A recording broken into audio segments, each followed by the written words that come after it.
O mga kababayan, malamang nakita nyo na itong picture na ito. Viral na viral ito kahapon mga kababayan at marami po ang nag-share at naalarma sa litratong ito po mga kababayan na supposedly si Tatay Digong. Pero ayon kay VP Inday mga kababayan na wag daw kayong mag-alala dahil hindi po raw si Tatay Digong ito. Inedit lang po raw ito mga kababayan at hindi po raw na ospital si Tatay Digong at nakaratay kagaya ng nasa litrato. Although talagang pumayat si Tatay Digong, ay yung pagpayat niya mga kababayan ay hindi daw yung naglalaylay, laylay dilima, ganyan. Hindi daw kumulubot ang kanyang balat mga kababayan. Panoorin niyo po ha, sabi ni VP Sara. Na umaga pa, meron po nagpadala sa akin ang photo May nagpadala ng photo.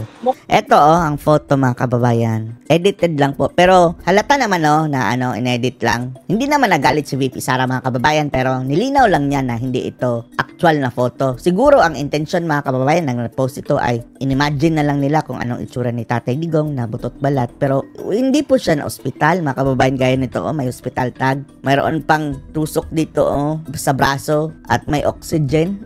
Para mo Ewan lang natin na, hindi naman siguro, malisyoso ba ang nag-edit nito? Sana nilagay lang niya na representation. Dahil hindi natin nakikita kasi mga kababayan, si Tatay Digong. Itong ICC kasi dapat maglabas sila ng mga kababayan. Ilabas sila sa publiko paminsan-minsan si Tatay Digong para ma-check natin. Siya nasa hospital bed, si dating Pangulong Rodrigo Duterte at meron siyang hospital tag, dalawang may hospital tag sa kamay niya. So, hindi po totoo yung photo na yon. Praise the Lord. Hindi totoo yung photo na yon. Hindi totoo. Malamang edited yung photo na yon. Ibang pasyente yon. Inano lang nila yung mukha ni dating Pangulong. Nilagay lang ang ulo mga kababayan. Hospital ng detention unit. Nandun po siya sa regular. Marami din sa TikTok mga kababayan ha. Careful kayo ha sa TikTok, sa Facebook. Maraming mga fake na talaga video na sinabing na daw, nakalabas na daw si Tatay Digong at namamasyal na sa dahig. Careful kayo dyan mga kababayan. Careful kayo dyan. Bago maniwala, verify muna from other sources. Lalong-lalo na yun nung nag-post, hindi nyo kilala mga kababayan. Hindi galing from legit na entity na supposedly magbabalita. 50-50 na yan. Wag muna kayong direktang maniwala. Counter-check. Wing ng detention unit. At kanina, naglalakad naman siya mag-isa. Naglalakad may dala-dala siyang... Dito nakaratay na siya sa picture. Although nalungkot din tayo mga kababayan dahil hindi rin malayo na ganyan na talaga ang itsura ni Tatay Digong. Ang issue lang, nilagay nila sa ospital parang nakaratay na mga kababayan. May oxygen at saka tungkod. Oo. Dala-dala siyang tungkod. So clearly, wala siyang sakit na kumbaga kailangan niya maging bedridden. Hindi siya bedridden ha. Galing nilang mag-edit Walang picture na nire-release ang ICC. Ma'am?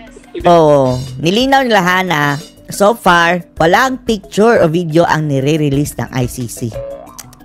May possibility na mag-health bulletin ng ICC on the health of PRRT? Yan ang hindi ko alam. Pwede natin itanong kasama yung kung pwede ba maglabas ng photo. Pwede natin itanong sa lawyer kung pwede nilang i-request yun sa registry sa ICC. Pero nabanggit ko nga last time sa mga wala dito, sinabi ko na umayat siya. Sobrang payat niya. Hindi na ganyan itsura niya na nakikita niyo sa stansi sa likod.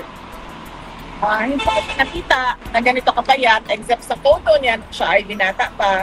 Pero sinasabi ko sa inyo na pati ito nabanggit din ng nanay ko hindi lang ako ang nakapansin. Hindi nagsag yung face niya. Hindi daw naglaylay dilima mga kababayan ang kanyang face. Hindi kagaya nung si Saba mga kababayan na parang naaagnas. Mas gumawa ko sa ating lahat na bumabagsak na yung ating mga bumabagsak na yung ating mukha. Alisin na muna natin itong picture na edited. Yan hindi. Bumagsak yung mukha niya. Yan ang sabi ng anak sumabagsak. Yung mga characteristics. Regarding going back to sa topic of impeachment, sabi ko... impeachment na naman! Secretary General Reginald Velasco na wala raw pong na-violate ng office na rules sa hindi pag-speak agad ng ng first 3 impeachment complaints dun sa Office of the Speaker. And any comments po? Sumagot na lang siya sa Supreme Court. Hiningi naman ng Supreme Court lahat no mga sa tingin nila ano bang tawag doon? Response nila. Answer. Sa mga sa tingin nila merong irregularities. Nagtanong na ang Supreme Court doon sa mga questions na sa tingin nila may irregularity. So, huwag siya sumagot sa akin. Hindi naman tayo nagtatanong. Ma'am, meron bang, again, I will ask this again, hindi ako I will not be tired asking this. Meron bang mensahe ang aming pinakamamahal na former president sa mga Pilipino ba? I hope hindi masyadong mataas. Hingi ka ng mensahe, tapos paano kung mataas talaga? Nagsabi ako sa kanya kanina, sabi ko ano ba ang message mo dahil kung si Kaufman yan, mga kababayan, ang laging sagot ni Kaufman, respect the ICC, respect the judiciary, respect the judges. Pero itong kay VP Sara iba ang mensahe ni PRRD, mga kababayan. Pagdaan ko kanina papasok na meron ng mga nag-aantay ng mga kababayan natin at sabi niya na wag na daw kayo mag-antay sa kanya dahil ayaw niya daw na naaabala kayo at lalo na ayaw niya daw na gumagastos kayo ng dahil sa kanya. Ang pera, ma'am, nakikita lang yan pero ang pagmamahal namin hanggang sa dulo talaga. Alam ba niyo yung July 19? Ma'am, your message po sa mga kababayan natin na palaging nandito, nakasuporta sa iyo, sa iyong ama at sa buong Duterte. Yes, nagpapasalamat ako sa ating mga kababayan sa patuloy nila na suporta. Yung mga pumupunta dito sa Hague at pumupunta dito sa Duterte Park para ipakita ang kanilang suporta. Lahat kayo gumagamit ng sarili ninyong pera para magpakita ng suporta at taus-puso yung pagpapasalamat namin. Huwag lang natin kalimutan na ang ipinaglalaban nating lahat ay hindi yung tao. Yes. Sa Duterte. Yes. Ang tao ang pinaglalaban. Hindi Sara Duterte. Pinaglalaban natin. Pero para sa marami sa atin, mga kababayan, this is personal. Personal. Sabi nila, politika lang yan. Huwag kayo makialam dyan ng politika. Anong politika? Para sa amin, personal ito. Dahil napakalaki nang naitulong, mga kababayan ng taong ito sa sambayan ng Pilipino. Lahat tayo nakinabang. Naging ligtas tayo noon, mga kababayan, ng panahon ni Tatay Digong. Nairaos niya tayo sa pandemic kahit wala tayong pera dito sa ating bansa. At ang pagsuporta natin sa mga Duterte, mga kababayan, and the future plans ni VP Sara, personal. Dahil ang iniisip natin ang kinabukasan ng ating kabataan at ating inambayan. No other politician, bahala kayo. Pero iba ito mga Duterte, mga kababayan. Once in a lifetime lang tayo magkakaroon ng ganitong mga leader. Kaya personal ang ating laban. Dito ay yung bayan. Yes. At bawat pamilyang Pilipino.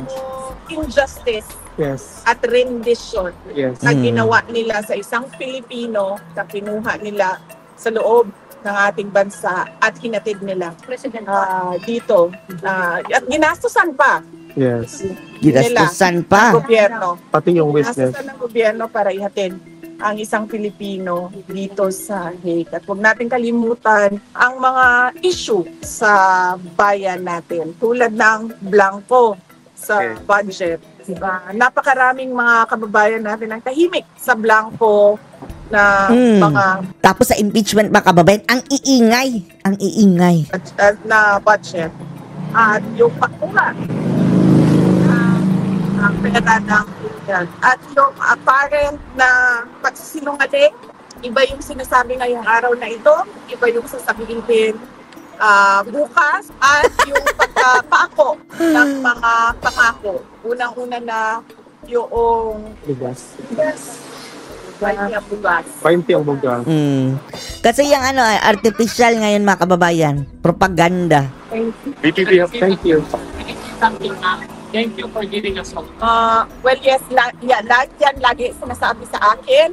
But ang paalala ko lang din sa lahat, hindi ito trabaho ng isang tao lang. Correct.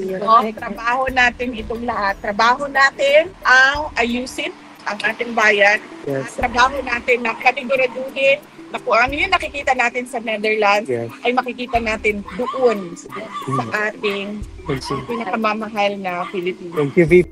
Anong masasabi niyo dito mga kababayan? Post your comments below.